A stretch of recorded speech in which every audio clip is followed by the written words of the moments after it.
Hello, my name is Rob Schaff. I'm a cartoonist, a digital artist, and I want to talk to you about the ReMarkable2 e-ink paper tablet. And I want to talk to you about it because I think that it's kind of a cool thing for making digital art. So here is all about digital art with the ReMarkable. So it has a variety of drawing tools. There is a ballpoint pen, a fine liner, a marker, a pencil, a mechanical pencil, a paintbrush, a highlighter, and a calligraphy pen. Each of the tools behave a little differently. The line width looks a little different with the pressure and the tilt sensitivity, and so it's kind of fun to play around. There's black ink and there's gray ink, and some of the tools have different options with that. It has a pretty good paper-like feel, and the pressure and tilt sensitive pencil tool is really cool. When you're drawing with it, it feels just sort of like a real pencil, and you can even shade, and the shading looks all right. It's linked to the tilt and the pressure sensitivity. You got a pretty good variety. Tools like the paintbrush tool have the most obvious difference in width tied to pressure sensitivity, so it looks pretty neat. Even the ballpoint pen tool reacts naturally to pressure and speed, which I wasn't expecting. I was expecting it to be more of a set width for the ballpoint pen, but it's pretty cool. I'll just pinch zoom in here and you can see the subtle difference between the line thickness as well as kind of the texture. So, you know, a ballpoint pen kind of scrapes along once in a while, and if you just ever so lightly use the pen, you kind of get that texture effect. The feel of pencil on paper and the convenience of digital art tools like undo, layers, transform, copy and paste, and having it all be digitized, sort of, make it a really fun drawing experience. So for example, you can select and you can copy and you can paste and transform. You'll notice that I selected two of those little squiggles and only one got selected. That's because it selects the vector line, and you have to encompass the vector, the whole vector line, or else it excludes it from your transform. So if you're used to using Photoshop or Clip Studio, it's going to behave a little bit differently than what you're probably used to, but that's okay. But as you can see, you can copy and paste, and you can transform, rotate, scale up, scale down, and it's pretty handy. You can't skew or you can't distort, but maybe they'll add that later. So it's good for sketching, but can I use ReMarkable in a productive art workflow?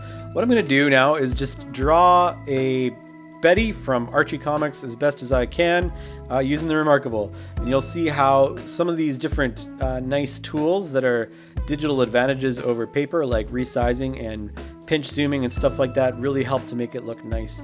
When I'm drawing, and I'm trying to draw as much as possible on the ReMarkable, what I do is I use the gray pen tool as a sketch layer, and then I'll go back over it after with a black brush tool to get the better pressure sensitivity and the better sort of a texture.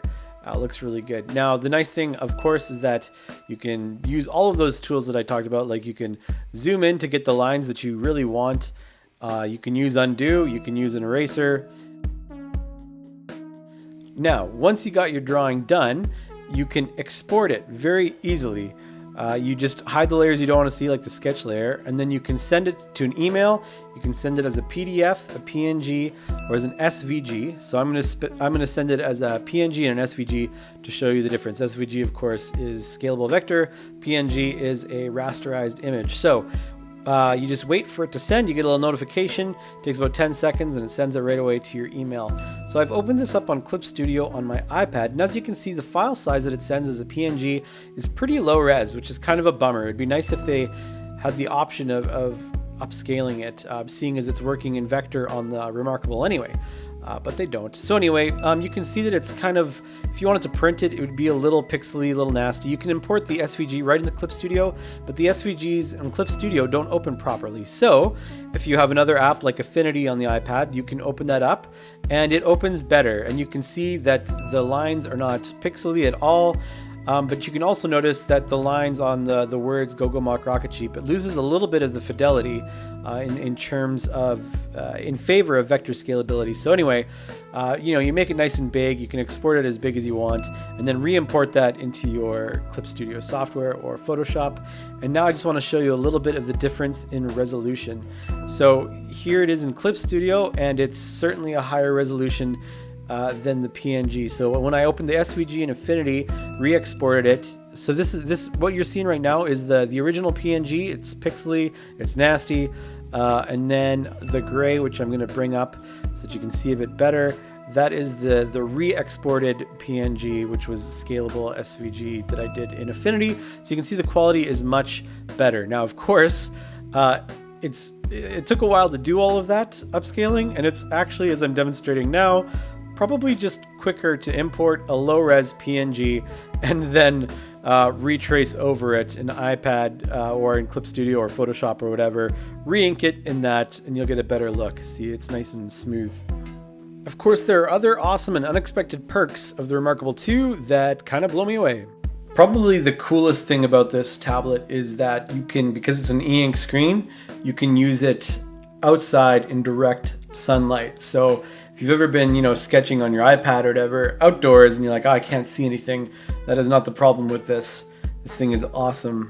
The second thing is that it's really easy to upload DRM-free PDFs to this thing as an e-reader, and graphic novels look really good on this e-ink screen. I'm very impressed with it. So that's another fun perk. The one thing that I will say about the stylus, the marker, is that the nibs, which are replaceable, thankfully, they wear out really fast, quicker than any other drawing tablet that I've had.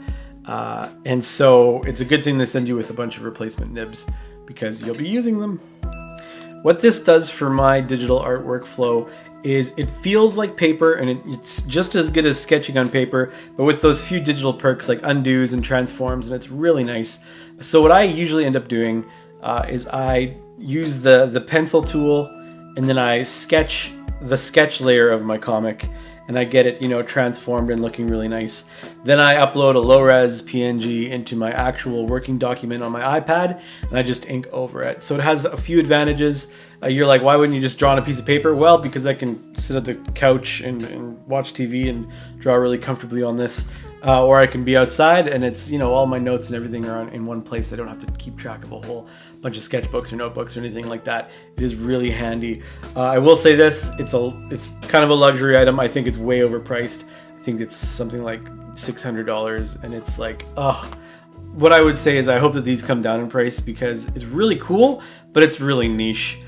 For most people, they're not going to find this is going to really improve their artist workflow.